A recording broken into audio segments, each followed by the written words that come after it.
Presentamos Trocha Abierta.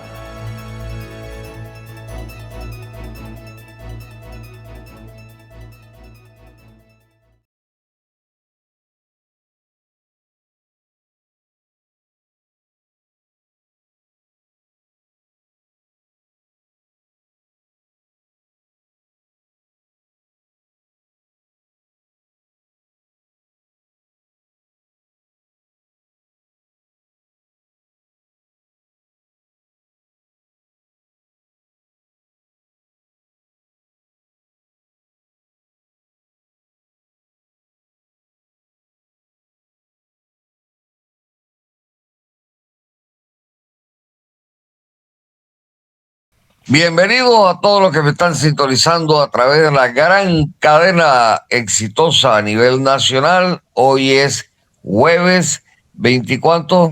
28. Oh, se fue el mes, carajo. Dios mío, está volando. Yo sé, la tierra está como montada en un carro esto de carrera, loco. Qué bestialidad, cómo se pasa el tiempo.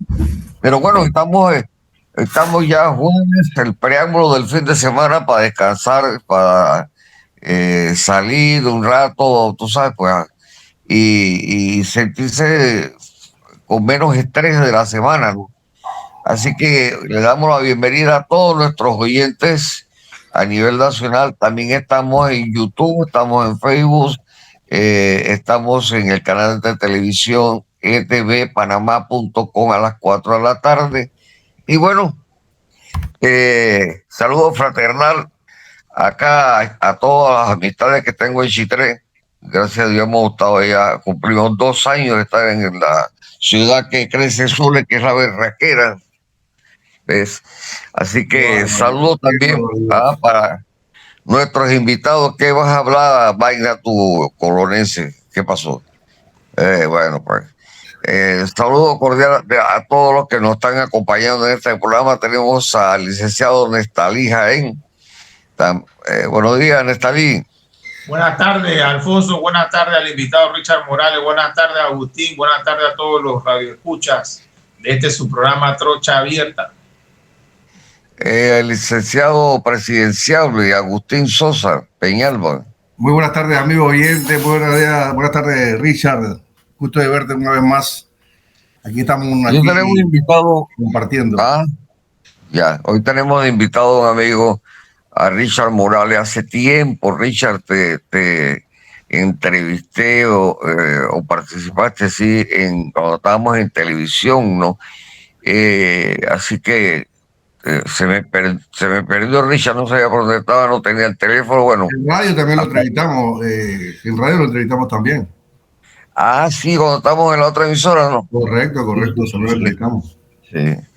Bueno, entonces, Richard, dime, tú eres abogado, das clases en la universidad, eres miembro del partido ¿cómo que se llama? De Subtrac, de Genaro López, que también para que la gente sepa, ¿no? Muy buenos días, Alfonso. Un gusto estar contigo nuevamente en el programa. Saludos a Nestalí, a Agustín y a todos quienes nos están sintonizando el día de hoy. Yo soy economista político y cientista político y actualmente dicto clases de derecho, de ciencia política en la UPA. Y en el pasado he dictado clases en la Universidad de Panamá también. Y actualmente no pertenezco a algún partido político, ¿no? Después de la elección del 2019, cuando el FAT se disuelve, al no llegar al mínimo de votos necesarios, ya yo culmino mi participación en el proyecto. Así que pudiéramos decir por el momento que soy independiente, ¿no? Que no pertenezco a alguna organización política o partido. Pero si el FAT se reorganiza, entonces tienes pensado volver porque pareciese que ya te acomodaste en el ambiente como que por el momento, o sea que puede pasar que el FAT se reorganice con otro nombre y usted entra o simplemente quedas ya a libertad de partidos políticos.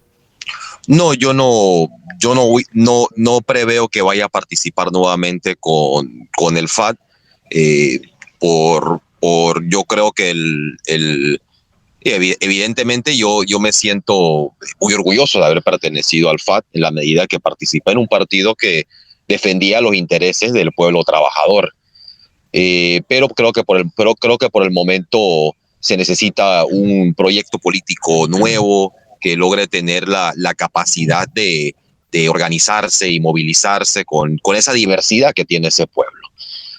Así que yo plantearía que por el momento yo no prevería ser parte del FAT, y planteo que se requiere construir un proyecto político nuevo que logre sobre todo acoger a esa diversidad de juventudes que hay en nuestro país que están buscando un proyecto de este tipo, ¿no? Una pregunta, de acuerdo a la ideología política tuya que conocemos, que es evidente, no se critica. ¿Cuál es la ideología que es evidente?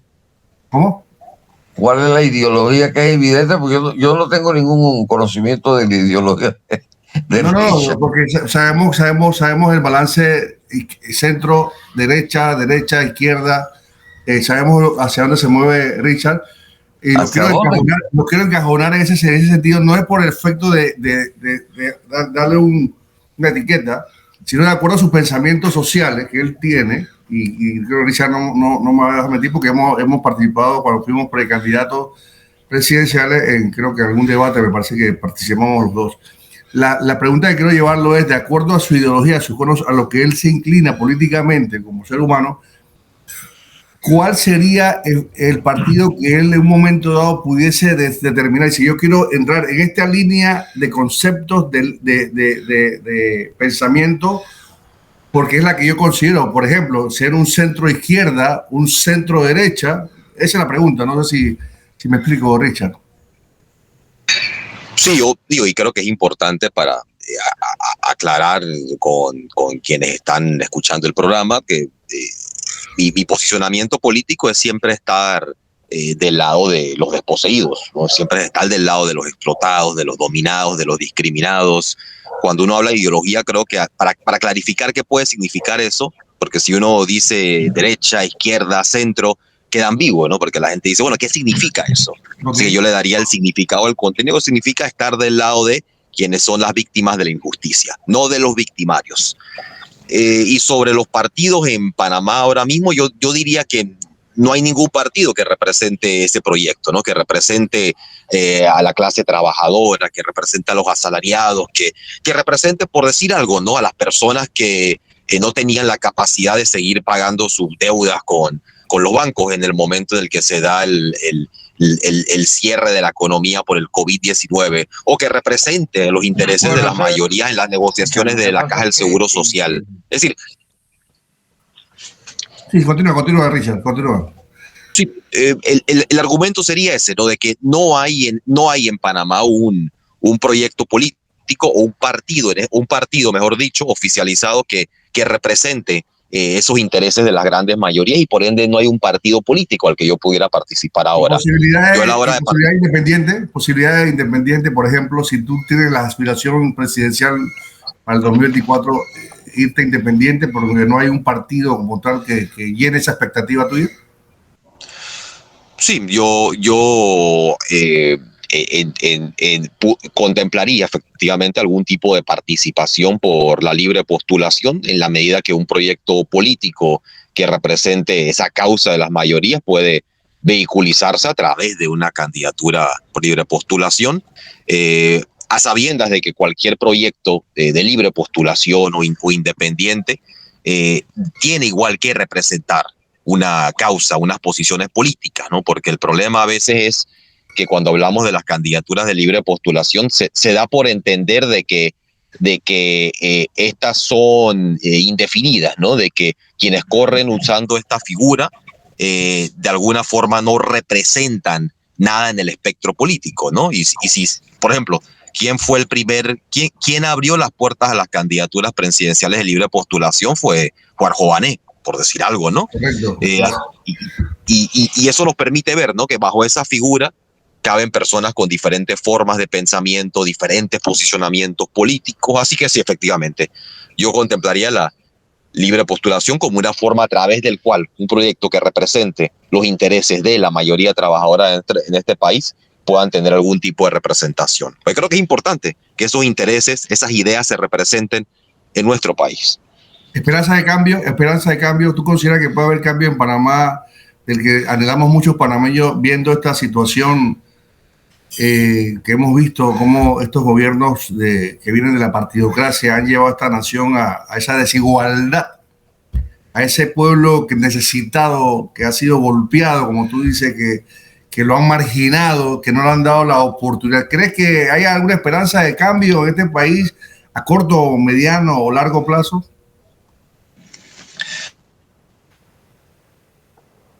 No se escucha.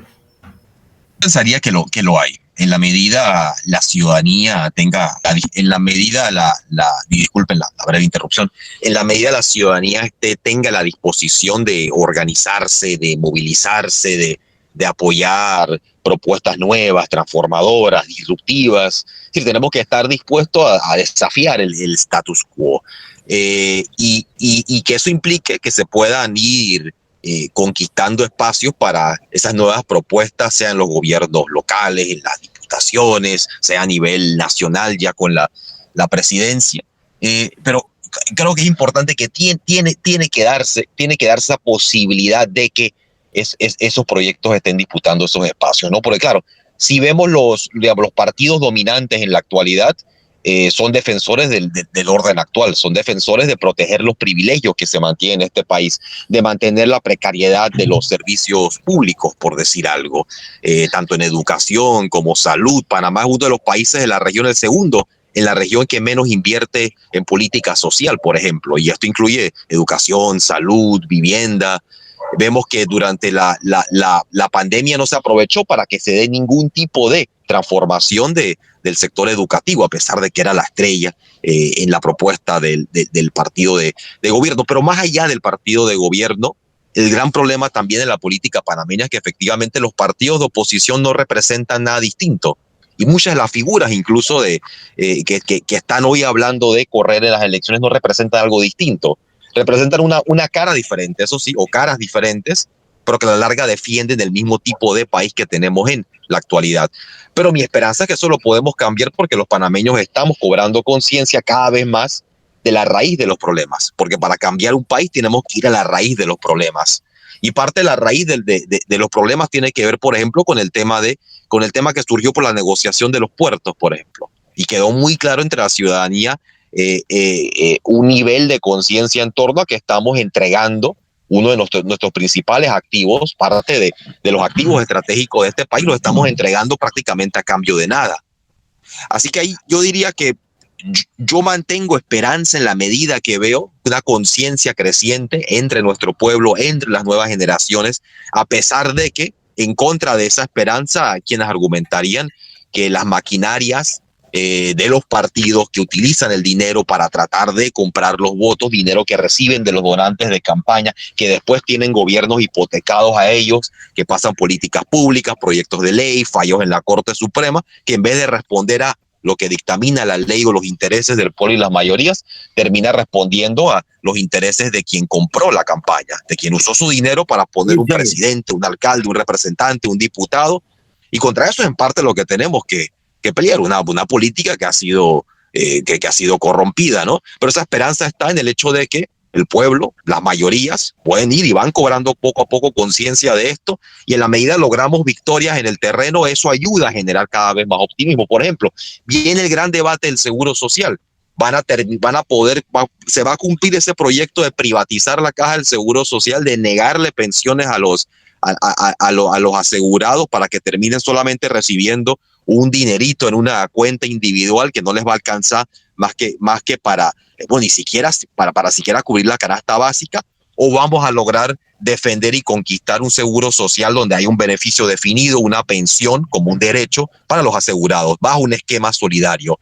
Si se logra una victoria ahí, eso le daría energía, le daría optimismo, le daría esperanza a la gente. Y creo que necesitamos esas victorias.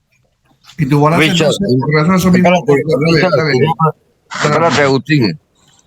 Richard, quería preguntarte algo. La gente te ha estigmatizado a ti en un sentido que tú eres chavista, que tú eres comunista, entonces cuando yo te invité al primer programa, y terminaste, pues me dice Hugo, me dicen un par de días, oye, ve acá, ¿tú por qué invitaste a esa chavita? Digo, porque es que todo el mundo tiene derecho a expresarse.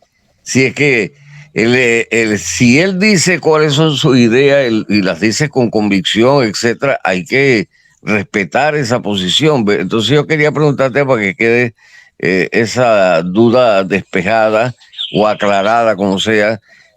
¿Tú simpatizas con el esquema político, digamos, que instauró Chávez en Venezuela? No, yo no soy chavista ni le rindo culto a ningún líder o personalidad. Yo creo que han habido diferentes experiencias en diferentes países que responden nuevamente a la realidad de esos países y los debates internos que cada uno tiene que llevar a cabo le corresponden a esos países. Yo creo que lo que toca tener claro es lo que queremos hacer en Panamá, lo que necesitamos hacer en Panamá. Y tenemos que cobrar conciencia de que gran parte de los países latinoamericanos, esté en el poder alguien que se declare de izquierda o de derecha, sufren de problemas muy parecidos. Y los problemas de Latinoamérica no están cambiando del todo, a pesar de que llegan al poder personas de signo distinto. Porque gran parte del problema de fondo, ¿cuál viene a ser? Que la gran mayoría de países latinoamericanos son dependientes de la exportación de algún commodity y son economías subdesarrolladas que se mantienen esa dependencia, esa exportación de algún commodity. ¿A qué me refiero con commodity? ¿Alrededor de qué gira la economía de la mayoría de los países latinoamericanos? O son exportadores de petróleo, o son exportadores de gas, o son exportadores de litio, de plata, de cobre, de oro, de algún mineral o de algún bien agropecuario básico. Exportan soya, exportan banano, exportan maíz, exportan arroz o venden mano de obra barata, como en el caso de Centroamérica y México. El caso de Panamá vende la posición geográfica, pero no somos países productivos que aplican la ciencia y la tecnología para tener una producción industrial avanzada. No podemos competir con Europa, no podemos competir con Estados Unidos, no podemos competir con China ni con países del sudeste asiático que se han ido desarrollando en las décadas recientes como Corea del Sur o Singapur. Es decir, como región, más que como Panamá, más que como Venezuela, más que como Colombia, no hemos tenido la capacidad de desarrollar nuestras economías. Y claro, este proceso ha sido saboteado muchas veces desde adentro, desde afuera, pero el punto aquí es que si nos quedamos atrapados en eso de que si este es chavista o cualquier cosa, dejamos de discutir los temas de fondo, porque lo que yo vengo discutiendo desde hace años es que necesitamos una nueva visión de futuro, que no podemos quedarnos atrapados en ser un país que se dedica solamente a mover mercancías de un océano al otro, a tratar de intermediar en mover mercancías a través de la zona libre de Colón o zonas económicas especiales, o que la gente venga a mover su dinero aquí en el centro bancario y a ver si lo quieren reinvertir en la especulación con la tierra. Eso no son las bases para una economía moderna. Y gran parte de esos pilares centro bancario y zona libre ya se están quedando desfasados en la economía mundial. Cada vez la gente menos necesita usar esos servicios. ¿Y qué proyecto de país hay de alternativa por eso? Nos podemos quedar aquí atrapados debatiéndonos si tal bancada de la asamblea es más corrupta que la otra, o qué le dijo al otro, o quién movió a su gente para bloquear la asamblea con el bus de la movilización. O sea, podemos quedarnos en esos debates nimios, secundarios, sobre qué están haciendo X o Y figura política en el terreno, o podemos enfocarnos a discutir los problemas del país. Pero ¿qué pasa a ser el problema?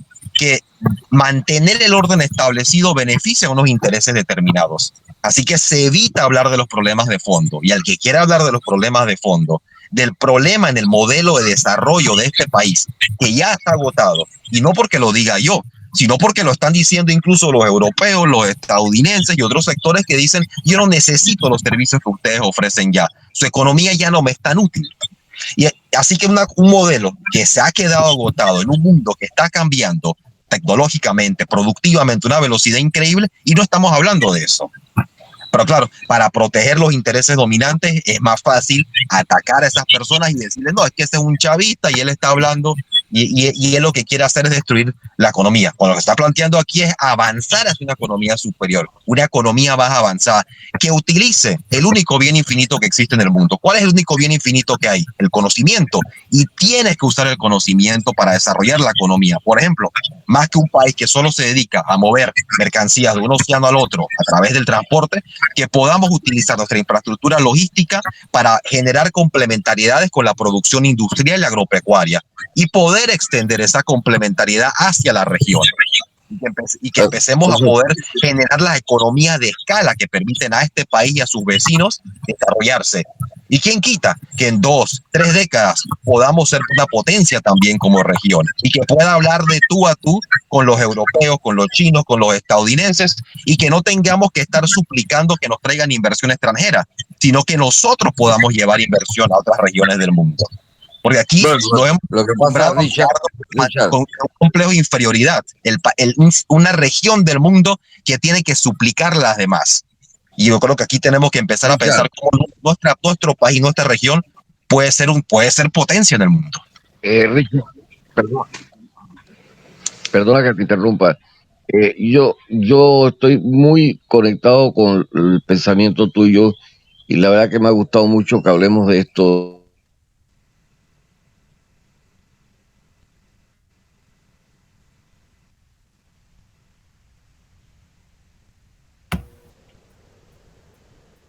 ¿Me congelé yo? Fue Alfonso. Parece que fue Alfonso. Parece que No se porque escucha. en realidad aquí lo que se necesita es un liderazgo verdadero. Alfonso, y repite. necesita un liderazgo definitivamente, que es lo que no hay. Alfonso, repite ¿Me estás nuevamente todo escuchando? lo que está hablando porque no se le cortó el audio, no se escuchó nada esto último. Bueno, repite nuevamente lo que estaba.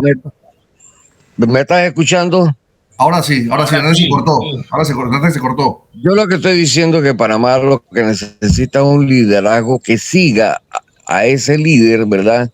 Con un pensamiento como lo está poniendo Richard, que me parece de verdad que es lo más importante. Estamos debatiendo nimiedades aquí, tonterías, como dice Richard, en que si me cerraron la asamblea, que si Benicio Robinson, que si no sé qué.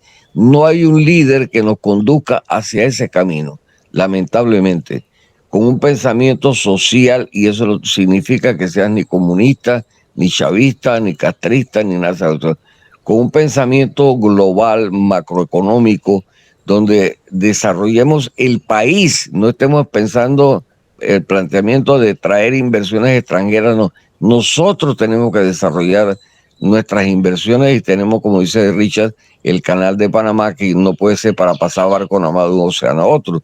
En eso estoy totalmente claro. Perdona quizás, Richard, que te saque de contexto, pero me interesa mucho, ya que tú eres una persona con una experiencia de análisis político que nosotros no tenemos. Yo quisiera que realmente nos dieras un pantallazo de cuál, porque no podemos, o sea, es innegable que en este momento y en el próximo quinquenio vamos a estar inmersos dentro de un gobierno con un pensamiento muy reducido, un pensamiento partidista, un país con desarrollo solamente para los políticos que ostentan el poder en un momento dado. Yo quisiera que nos hiciera un análisis de cuál tú ves que es la situación actual de uno de los partidos con mayor membresía que hay en Panamá, que nos gobierna o nos desgobierna en este momentito, que es el PRD.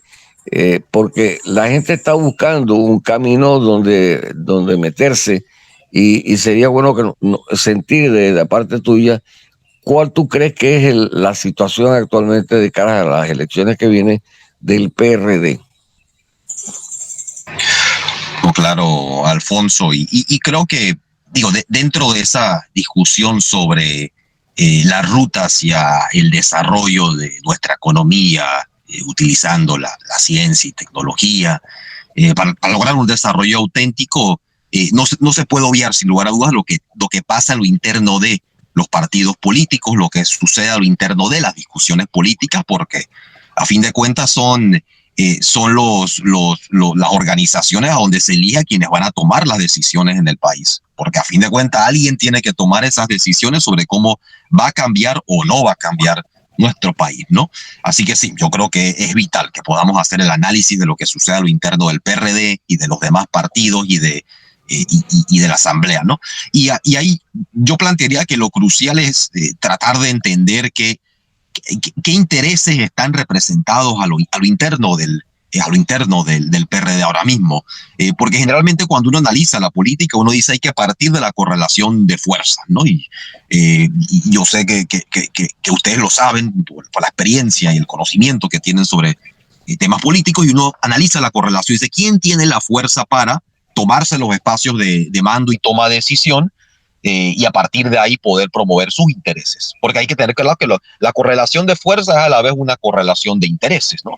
Y podemos ver, por lo menos, dentro del PRD, tres distintas facciones o tres distintas corrientes, ¿no? Está la más evidente, es la corriente del presidente y vicepresidente, llamémosle la de Carrizo por el momento, y es la corriente del gobierno, ¿no? Como dicen algunos, de uniendo fuerzas, ¿no? Del movimiento o la campaña que lleva el PRD al poder, ¿no? Y es claro de que al controlar las palancas del Estado y del Ejecutivo ante todo, tiene el dinero, el manejo, el presupuesto que le permite, que le debería permitir controlar con facilidad al partido, porque la experiencia hasta el momento ha sido que quien controla el Ejecutivo controla con facilidad su partido de gobierno. Eso ha sido al partido de gobierno. Eso ha sido así tanto con Cambio Democrático, con el panameñismo, como con el PRD en el pasado, porque al manejar el presupuesto del Estado tú puedes básicamente ofrecerle tanto a los votantes como a los delegados lo que quieran, ¿no? Tanto dinero, puestos de trabajo. Es decir, tiene una enorme facilidad que ningún rival a la interna de un partido pudiera igualar, ¿no? El otro elemento ahí sería, que creo que sería, es lo que aparentemente aquí le ha llamado la atención a mucha gente. Es el hecho de que pareciera que ese control del Ejecutivo, de la corriente de Carrizo, no le permitió ganar la Secretaría General del partido, que es lo que todo el mundo estaba esperando, ¿no? Y creo que al interno del partido también lo estaban esperando. Eso nos habla de algo, el enorme poder de negociación que han logrado los diputados en los últimos años en el país. Esa es la otra corriente, que sería la corriente de los diputados, aunque no creo que sea una corriente monolítica. Evidentemente hay diferencias entre los diputados, pero los diputados han venido a jugar un papel cada vez mayor de intermediario, de operador político. ¿Intermediarios entre quiénes? Son intermediarios entre los intereses económicos que donan a los partidos, que buscan tener influencia dentro del Estado, y son intermediarios con la población. Los diputados controlan redes clientelares diseminadas a lo largo de las comunidades del país, lo que les permite a ellos efectivamente mover los votos, movilizar a la gente. Así que, y sobre todo hay que tener en cuenta el momento en el que estamos, momento de crisis económica. Hay una crisis económica dentro del país ahora mismo. Y esta crisis económica en la que nos hemos encontrado, en parte debido al COVID-19, en parte debido al agotamiento del modelo económico, implica que hay mayor necesidad, tanto entre la población, que está buscando empleo, que está buscando alguna fuente de ingresos, y entre la élite, porque la élite está buscando proteger sus negocios usando el Estado, está buscando acceso a negocios, a concesiones, a licitaciones, a ventas al Estado. ¿Qué significa esto? Que los diputados como intermediarios entre las élites y entre el pueblo con el Estado adquieren poder, un poder de negociación cada vez mayor. Y eso les permite a ellos sentarse con las élites y negociar de tú a tú, y pueden utilizar para esa negociación el hecho de que controlan estas redes clientelares extensísimas. Así que los diputados han ido ganando poder, no solo en el PRD, en los demás partidos. Solo miremos las juntas directivas de los partidos políticos y vemos que en su mayoría están dominados por diputados. Eso no era así hace 10, 15, 20 años. La dominaban figuras que tenían algún tipo de trayectoria o que respondían a algún tipo de corriente histórica del partido.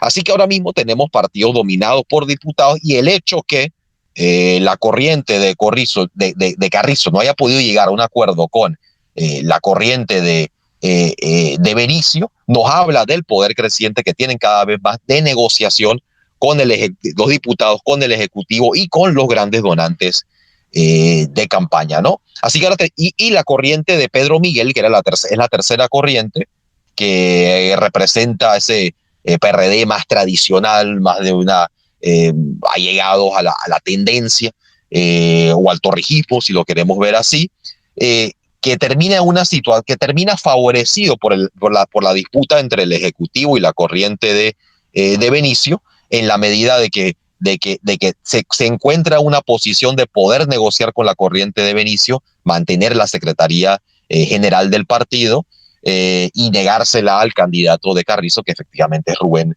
de León, ¿no? Ahora sabemos que a fin de cuentas, a lo interno del PRD, todos estos asuntos los podrán negociar, eso podrá ir cambiando porque esa correlación de fuerza es una correlación de intereses. Pero esto ha sido un momento de debilidad para la corriente de Carrizo y nos demuestra algo, que el control del Ejecutivo o el control del presupuesto no siempre es suficiente. Es decir, que el dinero no siempre basta en la política. Y si no se tiene la fuerza política entre las bases de un partido, la legitimidad suficiente, puede ser que a la larga no puedan traducir ese dinero o ese control de las instituciones efectivamente en poder político, ¿no? Y creo que algo de eso estamos viendo, ¿no? Porque no se puede negar que el vicepresidente no es una figura con un enorme caudal político o con un alto nivel de reconocimiento tanto al interno del partido o en el país como tal, y que fue incapaz de traducir el control del Ejecutivo en un poder suficiente para doblegar a los demás diputados. Claro, la razón que se está dando públicamente es que él prefirió no entrar en el CEN del partido para evitar el desgaste de tener que compartir ese CEN con diputados que son muy cuestionados dentro del país. Pero yo creo que más a fondo de eso, más allá del tema del tema de la falta de legitimidad, creo que en el fondo perdió una negociación. No fue capaz de imponer su voluntad sobre cómo se iba a conformar ese nuevo CEN. Y eso nos plantea un PRD donde la línea todavía no va a estar definida del todo, y eso nos pudiera dar muchos desenlaces. Desde un PRD que termina negociando una figura inesperada para presidente, hasta un PRD que termina fraccionándose. No sería la primera vez que una parte del PRD apoya un candidato fuera del partido. Solo tenemos que recordar la candidatura de Varela en su momento y cómo una facción del PRD termina apoyando a Varela en contra de Navarro. Así que estas disputas a lo interno de los partidos pueden llevarnos a desenlaces muy inesperados, ¿no? También puede suceder algo muy parecido a otros partidos como Cambio Democrático. Ahí hay una pugna intensa entre Yanivel, entre Rómulo, puede llevarnos a un partido también dividido, ¿no? Así que parte de lo que nos puede esperar en las elecciones del 24 es que varios de los partidos terminen divididos en cuanto a sus apoyos, sea el candidato oficial de ese partido o sea algún candidato de otro partido o de libre postulación.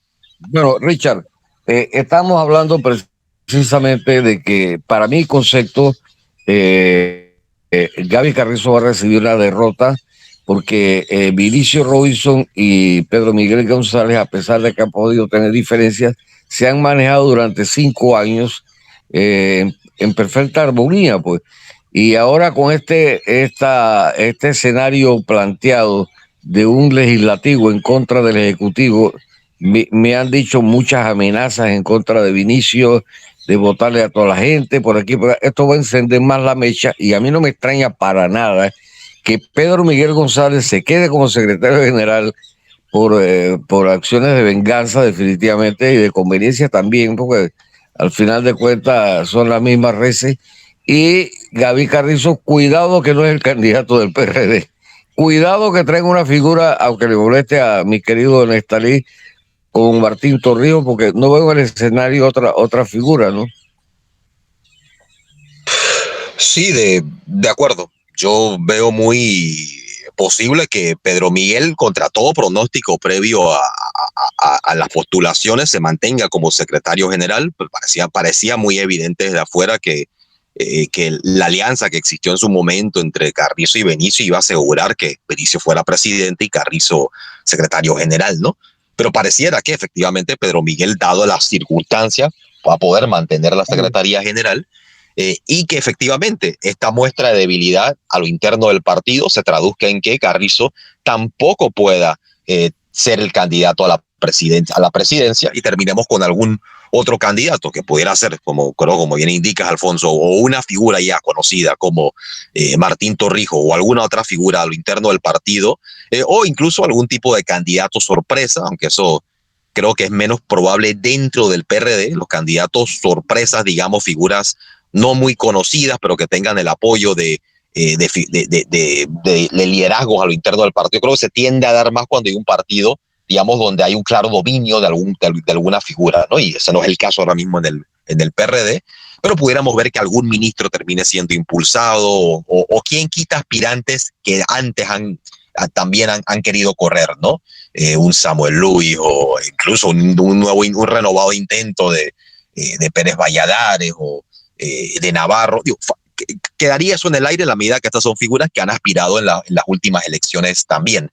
Pero efectivamente, eso lo que nos habla es de un escenario donde esa candidatura, que hasta hace muy poco parecía casi que asegurada por el dominio del Ejecutivo, rápidamente se está diluyendo, ¿no? Que es la de Carrizo, ¿no? Y seguramente a lo interno del PRD también están llevando a cabo encuestas científicas y estarán evaluando cuál es la percepción de la ciudadanía y se estarán dando cuenta, lo que es muy obvio para cualquier persona, creo yo, en este país, que Gaby Carrizo no cuenta con una enorme aceptación dentro de la población y que no sería un candidato con muchas posibilidades de ganar, ni mucho menos de lograr la primera reelección de un partido desde post-invasión en este país, ¿no?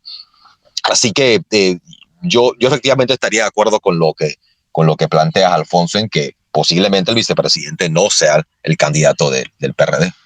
Cada día estoy más convencido de eso. Pero bueno, Nestalí, ¿tú tienes algo para preguntar a Richard? Nestalí se perdió, se fue. Bueno, Agustín, estamos entrevistando a Richard Morales, que es economista. Me dijiste que también eras abogado, Richard.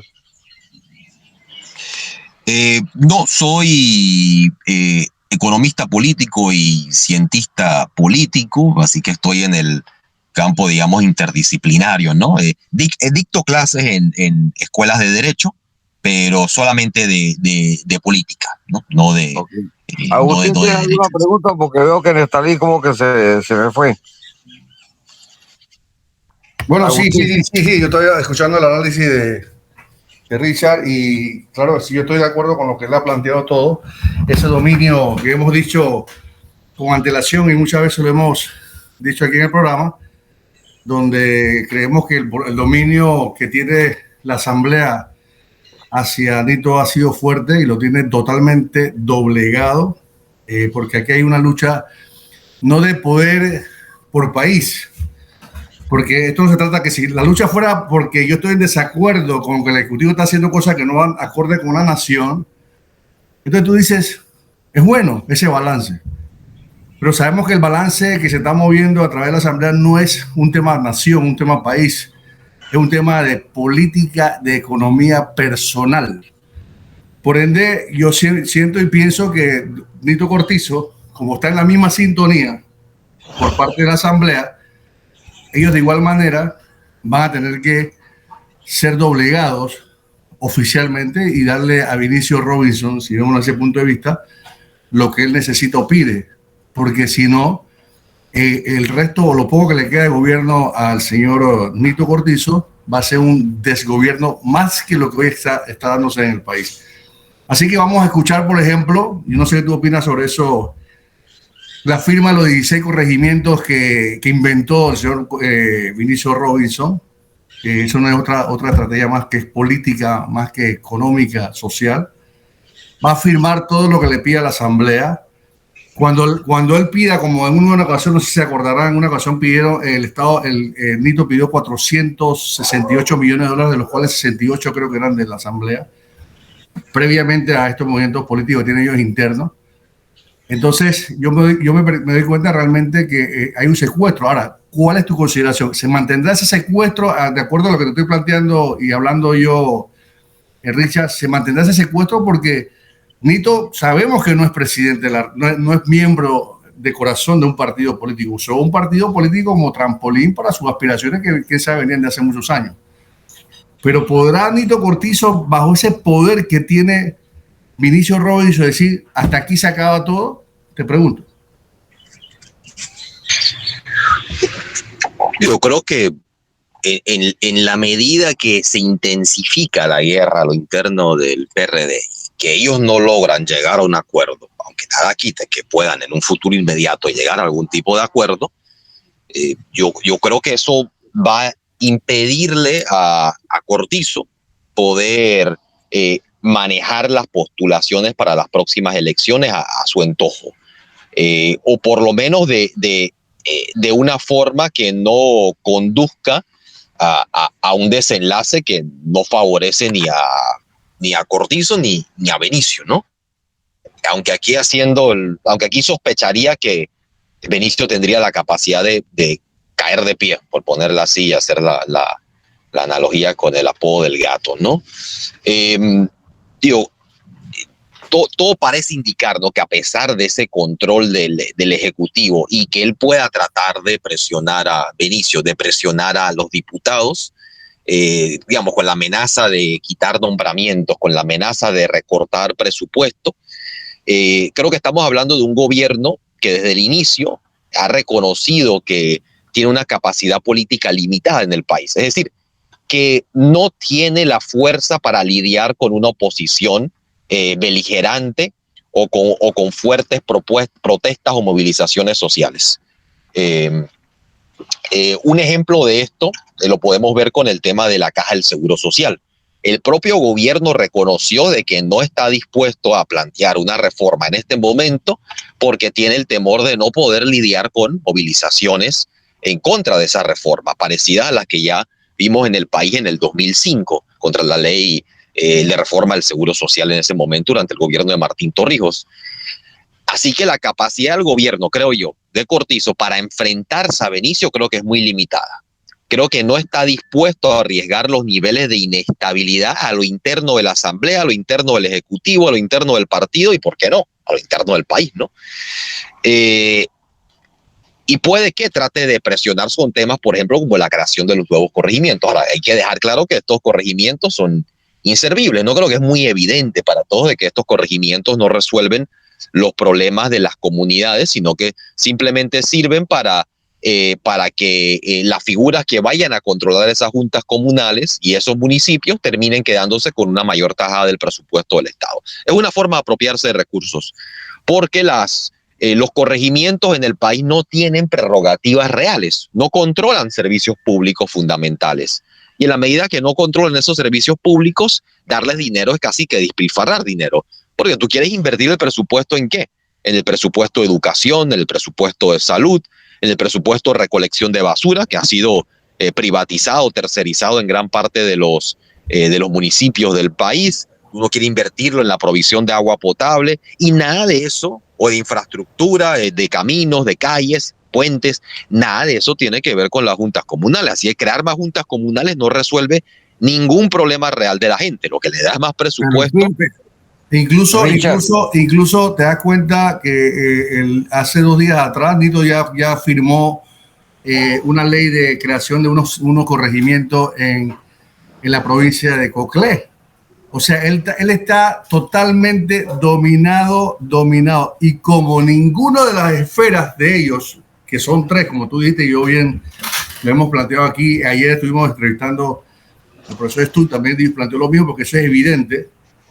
La esfera de los 3 no es una posición de tipo nacionalista, un tipo, porque el único que ha dicho un poquito diferente, perdóname, Alfonso, el único que ha dicho algo medio diferente y que ha criticado de una manera un poco más abierta a Nito Cortizo ha sido Pedro Miguel González. Hay una evidencia de que hay una enemistad política sobre pretexto de que yo estoy pensando en país, como ha querido plantear Pedro Miguel González cuando estableció su descontento sobre los bienes de la tierra del país, sobre el tema del puerto. Al final, esto va a quedar en un desastre descomunal, porque la pelea interna que se va a dar en este país va a llevar como consecuencia y arrastre lo que tú bien planteaste al principio, Richard, que la clase necesitada entonces se ve más marginada, si cabe esta parte, de lo que ya está, porque su lucha interna es para controlar, no es una posición política nacional, sino una posición personalista, porque es lo que están peleando es, lo tengo que decir abiertamente, plata. Aquí no está peleando otra cosa que dinero y posiciones para poder asegurar una nueva, aunque se ha dicho que por ahí va el hijo y no va él de nuevo, pero garantizarle al hijo, si es el caso, de que pueda ser diputado, porque para mí, de acuerdo, al resultado político electoral que tuvo el señor Vinicio Robinson en las elecciones pasadas como diputado, él no representa a Boca del Toro. porque salió Mira, un residuo, perdona. pero un residuo teledirigido, porque hicieron mal uso de ese recurso que da el tribunal para que haya representatividad dentro de la Asamblea. Mira, para mí, perdona que me meta, pero para mí el discurso de Pedro Miguel González del secuestro, el secuestro del poder, va muy ligado a lo que para mí ha sucedido. Ha sucedido un rofeo del presidente y del vicepresidente con Vinicio Robinson, un rofeo político de poder, y eso ha llevado a la ruptura evidente entre Vinicio Robinson y su fuerza, que es que realmente tiene el PRD controlado, y estos dos individuos, ¿no? Entonces, eso le ha salido le salió la bruja, pues ellos creyeron que estando pues como presidente y vicepresidente iban a doblegar a Vinicio, porque Vinicio tiene en sus filas, tanto para el CEN como para el CDN, tiene a sus amistades o allegados, o como quieras llamar políticamente, y esta gente tenían otras figuras. Entonces yo me imagino por lo poco que se vinieron en un contrapunto, y entra Pedro Miguel González con el discurso ese que está favorable a Vinicio Robinson, de que esta gente que han querido secuestrar al partido, los que están en el poder han querido secuestrar al partido, rofiando a los verdaderos líderes, porque quítelo, póngalo como lo quieras poner. Vinicio es un poder dentro del partido y lo ha demostrado. Eso es indudable. Entonces, esta fricción es la que me lleva a pensar de que aunque Pedro Miguel no se candidatizó, hasta donde tengo entendido, como secretario general. No lo hizo, ¿no? No lo hizo. Mira, cambiando y haciendo un giro de acuerdo, porque ya hicimos más o menos un balance, lo ha hecho Richard Alfonso, del tema del No, pero espérate, Agustín, no he terminado, espérate un momentito. Quería saber, no sé si ando perdido, la candidata de Pedro Miguel González es la señora Turner, pero yo no sé quién está de parte de Pedro Miguel para presidente y para secretaria, bueno, para secretaria general creo que es la doctora, pero ¿quién queda para presidente? Creo que ella está corriendo para presidente, me parece que ya está la doctora Turner. Y para secretario general no tengo conocimiento de parte del grupo de él. ¿Tú sabes, Richard, quién está corriendo de la facción de Pedro Miguel para secretario general? Sí, es el mismo Pedro Miguel para secretario general y Turner para presidenta. Bueno, ahí está la razón por la cual yo pienso que va a venir una derrota estrepitosa contra el Poder Ejecutivo, y vamos a tener un escenario donde yo sigo insistiendo que Gaby Carrizo no va a ser el candidato a la presidencia de la República. ¿Ves? Mira, incluso están usando armas viejas de ellos mismos. Divide y vencerá, porque al meterse Pedro Miguel y de la noche a la mañana aparece Turner dentro de una candidatura, lo que me lleva y me indica a mí, no sé qué piensa Richard, es que divido el voto que pueda tener el Ejecutivo para que el balance sea más positivo hacia Vinicio Robinson viniendo de Pedro Miguel González, porque es evidente y reitero que Pedro Miguel González no tiene una simpatía con el Ejecutivo. No sé qué opinas con relación a eso, Richard. Sí, efectivamente, ¿no? Se genera una división. Ahí, claro, creo que también un elemento adicional es que inevitablemente eso termina generando algunos intereses, ¿no? En esa línea de el enemigo de mi enemigo es mi amigo, ¿no? Así que yo creo que ese distanciamiento que se dio, me parece muy evidente, algún momento entre la corriente de Pedro Miguel y la corriente de Benicio, yo creo que eso pudiera llevar a que la corriente de Benicio esté dispuesta a apoyar a Pedro Miguel en la Secretaría General en contra del candidato de Carrizo y Cortizo, que es Rubén de León. A pesar de que Turner esté corriendo contra Benicio en la presidencia por la presidencia del partido, ¿no? Así yo creo que yo creo que el escenario da para algunas alianzas en algunos cargos y no tanto en otras, pero todo pareciera indicar, yo diría, que vamos a terminar con un CEN, por lo menos en la cabeza, idéntico al actual. Se va a mantener Benicio y se va a mantener Pedro. Digo, no, aquí no es jugar a pitonizo y tratar de adivinar qué va a suceder en una elección. Puede pasar mucho, ¿no? En el tanto negociaciones como cambio de negociaciones o distintos acuerdos. El famoso que hay para mí, o el famoso que hay para mí. Una cosa antes que se termine el programa, porque nos faltan, creo que son como 4 minutos. Alfonso, el balance con relación a Ricardo, a Ricardo Martínez también, para la opinión de... A eso iba precisamente. Exacto. Dale pues. En relación a Ricardo Martínez, Richard. Bueno, es claro que Ricardo Martinelli está intentando dilatar, ¿no? Dilatar los procesos judiciales en su contra, utilizando los procesos internos del Tribunal Electoral. ¿Hasta qué punto eso va a ser viable? Porque todo parece indicar que la estrategia es evitar que haya algún fallo que le inhabilite de correr en las próximas elecciones. Y de correr Martinelli en las elecciones, todo parece indicar que la elección se va a polarizar alrededor de Martinelli, es decir, aquella coalición que se vaya a armar a favor de Martinelli, aquella coalición que se termina armando en contra de Martinelli, ¿no? Así que creo que en caso tal de correr Martinelli vamos a tener una elección polarizada.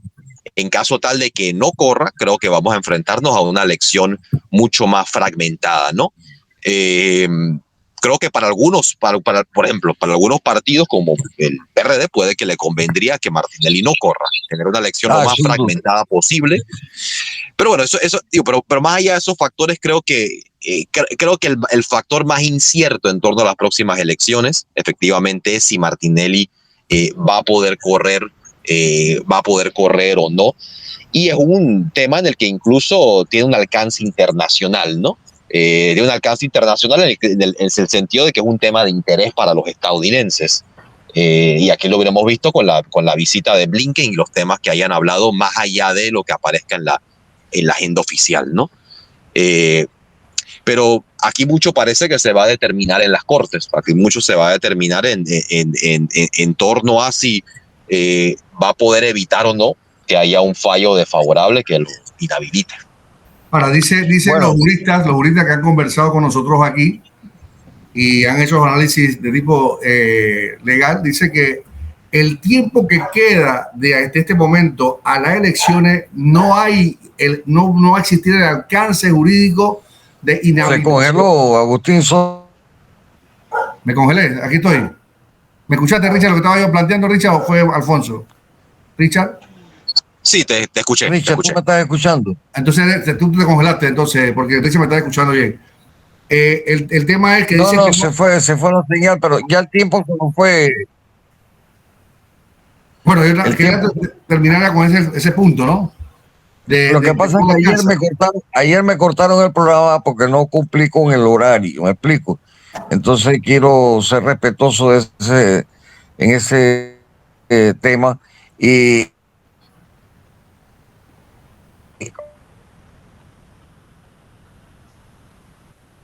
a mí me ha encantado realmente tu participación en Trocha Abierta, ojalá que no sea la última. Por ahí te estaremos contactando para cuando te lo tengas a bien pueda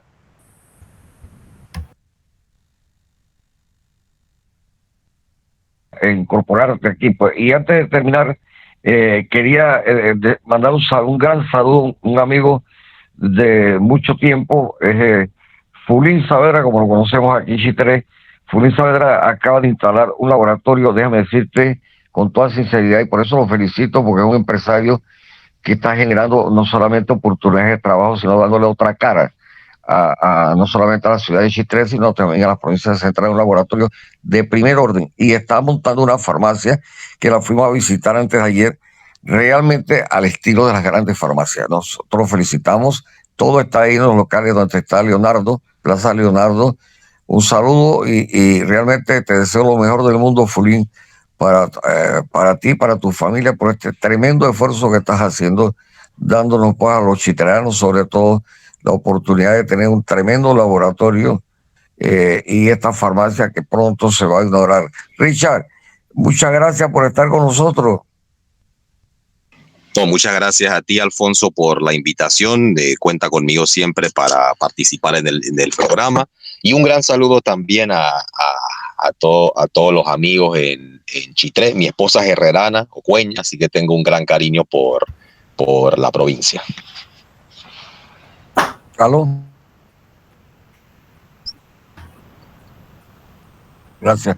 Bueno, nos tenemos que despedir de todos ustedes con tristeza, porque a mí me da tristeza cuando no puedo comunicarme con nuestros oyentes. Nos veremos mañana. Hemos estado con Agustín Sosa, con Nestalí Jaén, que uno habló, se desapareció. Y les habló Alfonso Castillero. Estamos en las redes sociales, en YouTube, en Facebook, en televisión por internet, etvpanamá.com a las 4 de la tarde. Estamos en la gran cadena exitosa. Nos veremos entonces mañana si la voluntad de Dios así lo quiere. Hasta luego. Hasta luego. Hasta luego. Hemos presentado Trocha Abierta